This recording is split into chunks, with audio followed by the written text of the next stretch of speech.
नमस्कार, ये आकाशवाणी शिमला है। अब आप राजकुमारी चंदेल से प्रादेशिक समाचार सुनिए। आज के मुख्य समाचार। केंद्रीय स्वास्थ्य मंत्री जगत प्रकाश नड्डा ने कहा, भाजपा विकास करने वाली पार्टी, कांग्रेस को बताया आपदा की सरकार। केंद्रीय मंत्री ने बिलासपुर एम्स में रीनल ट्रांसप्लांट सेवा शुरू होने को बताया उल्लेखनीय उपलब्धि। मुख्यमंत्री सुखविंदर सिंह सुक्खू ने प्रदेश में शौचालय कर लगाए जाने के दावों को किया खारिज। भाजपा द्वारा इस मुद्दे को राजनीतिक रंग देने को बताया दुर्भाग्यपूर्ण। और केंद्र ने वित्त वर्ष 2024-25 के लिए CRIF के तहत हिमाचल को 293 करोड़ से अधिक की सड़क परियोजनाओं को दी मंजूरी। अब समाचार विस्तार से। भाजपा के राष्ट्रीय अध्यक्ष व केंद्रीय स्वास्थ्य मंत्री जगत प्रकाश नड्डा आज प्रदेश के 2 दिवसीय दौरे के पहले दिन बिलासपुर पहुंचे, जहां पार्टी पदाधिकारियों व कार्यकर्ताओं ने उनका जोरदार स्वागत किया। इस अवसर पर आयोजित जनसभा को संबोधित करते हुए जगत प्रकाश नड्डा ने कहा कि प्रधानमंत्री नरेंद्र मोदी तीसरी बार देश का नेतृत्व कर रहे हैं, जो गर्व की बात है। उन्होंने कहा कि भाजपा विकास करने वाली पार्टी है और देश में प्रधानमंत्री नरेंद्र मोदी ने रिपोर्ट कार्ड की राजनीति शुरू की है और भारतीय जनता पार्टी ही अपनी उपलब्धियों को गिनने की ताकत रखने वाली पार्टी है। नड्डा ने प्रदेश की कांग्रेस सरकार पर तंज कसते हुए कहा कि कांग्रेस आपदा की सरकार है और उनके 25% साथी भाजपा में शामिल हो गए हैं। उन्होंने कहा कि केंद्र सरकार ने हिमाचल को 1190 करोड़ 4 किश्तों में आपदा के लिए दिए और 378 करोड़ की राशि इस वर्ष प्रदान की। जगत प्रकाश नड्डा ने कहा कि अगर केंद्र सरकार प्रदेश की मदद न करे तो राज्य सरकार एक दिन भी नहीं चलेगी। सुखविंदर जी मुख्यमंत्री जी की 2 भाषाएं, जब वो हिमाचल में होते हैं या चुनाव में होते हैं तो बोलते हैं कुछ नहीं मिला, कुछ नहीं मिला, कुछ नहीं मिला, कुछ नहीं मिला। और जब दिल्ली जाते हैं तो हमें कहते हैं ये भी मिल गया, धन्यवाद धन्यवाद धन्यवाद, ये भी दे दो, ये भी दे दो, ये भी दे दो, ये भी दे दो। ये 2 भाषाएं हैं। और ये कहते हैं केंद्र मदद नहीं कर रहा है, केंद्र मदद नहीं कर रहा है। अरे अगर केंद्र मदद न करे सुक्खू जी तो एक दिन हिमाचल की सरकार नहीं कर सकती है, एक दिन नहीं चल सकती है।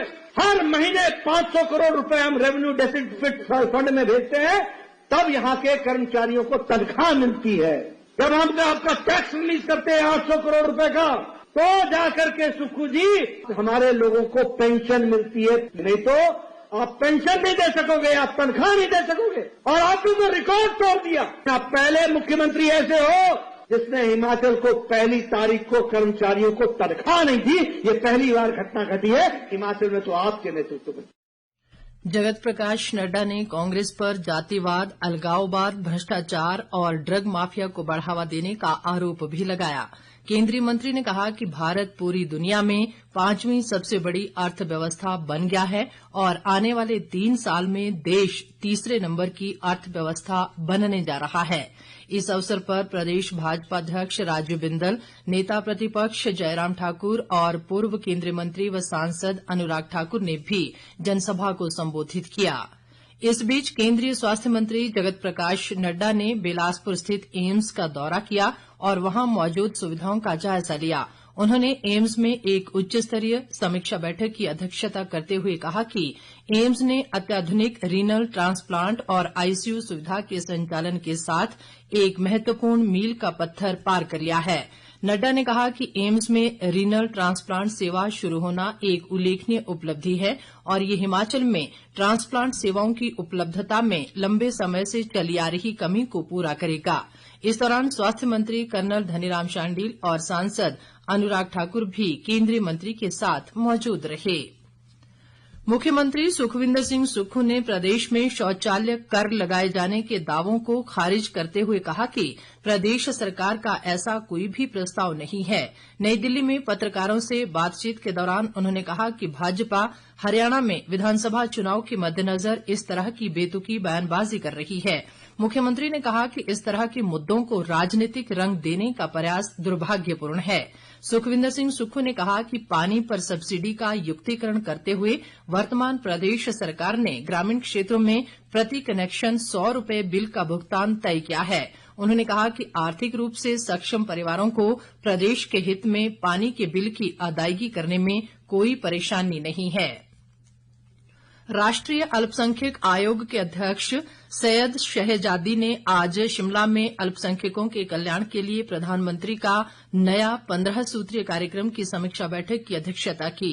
इस अवसर पर उन्होंने कहा कि इस कार्यक्रम का मुख्य उद्देश्य अल्पसंख्यकों का समग्र कल्याण सुनिश्चित करना है। सैयद शहजादी का कहना है कि समाज के सभी वर्गों में आपसी सद्भाव से विकास को भी बल मिलता है। उन्होंने समावेशी विकास के लिए योजनाओं का समयबद्ध कार्यान्वयन सुनिश्चित करने पर बल दिया। बाकी समाचार अंतराल के बाद। केंद्र सरकार ने वित्त वर्ष 2024-25 के लिए केंद्रीय सड़क और बुनियादी ढांचा कोष के तहत हिमाचल को 293 करोड़ 36 लाख रुपए की सड़क परियोजनाओं को स्वीकृति प्रदान की है। लोक निर्माण मंत्री विक्रमादित्य सिंह ने शिमला में ये जानकारी देते हुए बताया कि राज्य सरकार के प्रयासों के परिणामस्वरूप केंद्र से प्रदेश को ये धनराशि मिली है। उन्होंने कहा कि स्वीकृत परियोजनाओं में राज्य के विभिन्न हिस्सों में कनेक्टिविटी और बुनियादी ढांचे में सुधार के उद्देश्य से 5 सड़क और पुल कार्य शामिल हैं। उन्होंने कहा कि धनराशि शिमला, हमीरपुर, कांगड़ा और मंडी जिलों में प्रमुख परियोजनाओं के लिए स्वीकृत हुई है। लोक निर्माण मंत्री ने राज्य में बुनियादी ढांचे में सुधार के लिए अपनी प्रतिबद्धता दोहराते हुए कहा कि इन परियोजनाओं से न केवल सड़कों की स्थिति में सुधार होगा बल्कि प्रदेश के आर्थिक विकास को भी बढ़ावा मिलेगा। विक्रमादित्य सिंह ने ये धनराशि स्वीकृत करने के लिए केंद्र सरकार का आभार जताया है। स्वास्थ्य व परिवार कल्याण मंत्री कर्नल धनीराम शांडिल ने कहा है कि युवाओं को गुणात्मक शिक्षा प्रदान करना प्रदेश सरकार की प्राथमिकता है। उन्होंने कहा कि राज्य सरकार प्रत्येक विधानसभा क्षेत्र में Rajiv Gandhi day boarding school खोल रही है जिसमें युवाओं को विश्व स्तर की शिक्षा मिलेगी। धनीराम शांडिल ने आज सोलन विधानसभा क्षेत्र की शमरोड़ पंचायत में अंबड़ से बांदली मार्ग और राजकीय उच्च विद्यालय धरजा के 2 कमरों का लोकार्पण किया। राजस्व व जनजातीय विकास मंत्री जगत सिंह नेगी ने आज रिकांगपिओ में कल्पा की खंड स्तरीय शिकायत निवारण समिति की बैठक की अध्यक्षता की। राजस्व मंत्री ने शोंगटोंग कड़छम जलविद्युत परियोजना के पास हो रही अवैध डंपिंग, सतलुज नदी का तटीकरण और स्वच्छ पेयजल व्यवस्था सहित अन्य मुद्दों पर अधिकारियों के साथ विचार विमर्श किया। उन्होंने संबंधित अधिकारियों को लंबित कार्यों को समयबद्ध पूरा करने के निर्देश दिए ताकि क्षेत्र में विकास को गति मिल सके। जगत सिंह नेगी ने अधिकारियों को अवैध डंपिंग रोकने के निर्देश दिए ताकि स्थानीय लोगों के बागीचों व पेयजल स्रोतों को नुकसान न पहुंचे। राजस्व मंत्री ने बाद में खंड स्तरीय 20 सूत्रीय कार्यक्रम समिति की बैठक की अध्यक्षता भी की। उद्योग मंत्री हर्षवर्धन चौहान ने आज सिरमौर जिले की राजकीय छात्र वरिष्ठ माध्यमिक पाठशाला पांवटा साहिब में 4 दिवसीय अंडर 19 राज्य स्तरीय खेलकूद प्रतियोगिता का शुभारंभ किया। इस अवसर पर हर्षवर्धन चौहान ने कहा कि खेल जीवन के लिए बेहद महत्वपूर्ण है और खेलों से बच्चों के शारीरिक व मानसिक विकास के साथ व्यक्तित्व का भी विकास होता है। इस प्रतियोगिता में प्रदेश भर के लगभग 600 खिलाड़ी भाग ले रहे हैं। ग्रामीण विकास व पंचायती राज मंत्री अनिरुद्ध सिंह और लोक निर्माण मंत्री विक्रमादित्य सिंह ने आज शिमला के समीप टूटू विकासखंड की ग्राम पंचायत बढ़ई में पंचायत भवन की आधारशिला रखी।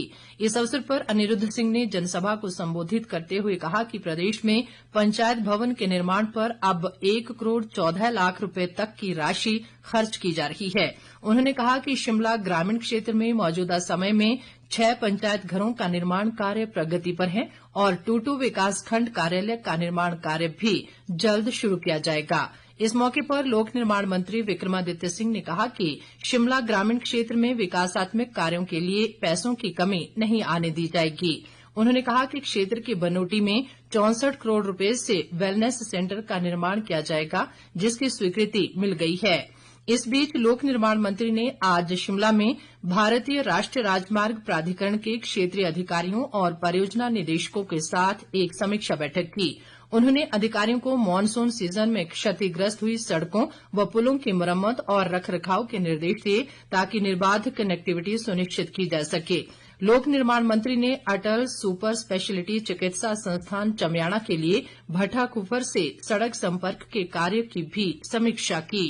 अंत में मुख्य समाचार एक बार फिर। केंद्रीय स्वास्थ्य मंत्री जगत प्रकाश नड्डा ने कहा, भाजपा विकास करने वाली पार्टी, कांग्रेस को बताया आपदा की सरकार। केंद्रीय मंत्री ने बिलासपुर एम्स में रीनल ट्रांसप्लांट सेवा शुरू होने को बताया उल्लेखनीय उपलब्धि। मुख्यमंत्री सुखविंदर सिंह सुक्खू ने प्रदेश में शौचालय कर लगाए जाने के दावों को किया खारिज। भाजपा द्वारा इस मुद्दे को राजनीतिक रंग देने को बताया दुर्भाग्यपूर्ण।